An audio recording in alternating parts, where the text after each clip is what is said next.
A lot of the talk at Mobile World Congress being about WhatsApp and the $19 billion that Facebook paid for it. Israel effectively invented the messaging platform all those years ago, I think, with ICQ. What do you make of this? Look, it's a great time to be a tech investor. It's a wonderful thing, this $19 billion exit. We had our own small version of that, if you can call $900 million small. An Israeli company called Viber was bought by the Japanese Rakuten.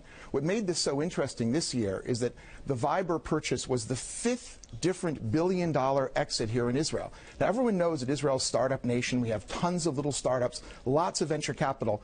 But there was always a dig against Israel that we sold our companies too early and not for enough money. That's no longer true. $5 billion exits in the last 14 months. Companies like Trusteer and Given Imaging and, of course, Waze and the IPO of Wix. All of a sudden, Israel's vibrant. Last year, there were 80 different tech M&A activities, 80 of them, and the average price was $83 million. So is 2014 going to be as good, any better? I know I was speaking with a gentleman, CEO of NASDAQ recently, reckoned they expected about the same number of IPOs on NASDAQ this year as 2013. My guess is that between NASDAQ and the New York Stock Exchange, we'll see between 10 to 15 new Israeli offerings. We'll also see, I think, between 80 and 100 different tech M&A transactions. So I think there's really never been a better time to be investing in Israel. We're seeing a huge influx of foreign capital, but in particular from new places such as Asia and from Russia. We're seeing investors who are now joining the traditional Silicon Valley gang, who've always been cherry-picking Israeli deals, because the Israeli deals have great technology, are actually powering much of the U.S. tech giants, whether it's Microsoft or Cisco or Google. If you look underneath the hood, you're finding blue and white technology here from Israel. And where for you is the next big thing? What is getting you most excited about tech here in Israel? Well, I think, for example, in the mobile area, taking mobile technology and moving it into the enterprise. We have a little company called Zula,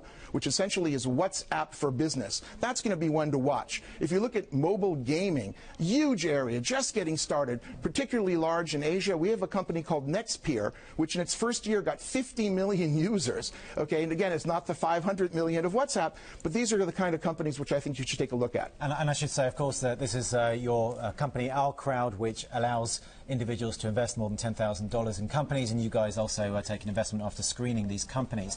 But there have been some voices suggesting that things are great right now in Israel, but look, there are fewer computer scientists graduating from universities, the government's putting less money into it. Things are not going to be this great forever. Look, we always have warning signs we have to deal with. We have to make sure that our universities are top-notch. In the last year, there were two $100 million plus gifts made to Israeli universities, a Technion in particular, one from Li Ka-shing from China, one from Irwin Jacobs. These are going to strengthen our university program, and we'll get more engineers coming out of the universities. What we have to make sure, though, is that our tech economy stays vibrant.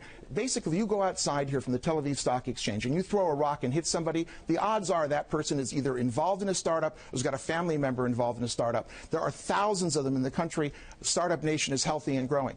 And any particular companies, I don't know if you can name names, that if you don't have literally your money on them, you would think that this is going to be the next billion-dollar exit in Israel? Well, I think that there are a whole bunch of them. I'll just name a couple. We have a company called Surgical Theater who are letting doctors essentially pre-live their neurosurgery before they go in. We have a company called Medved, which is cutting 50% of energy costs in big air conditioning installations. We have companies who are in the cybersecurity area where Israel leads. When you talk about secure phones, there's nowhere to look for in terms of security software, whether it's mobile or for the enterprise, here other than Israel. It's really the place to go.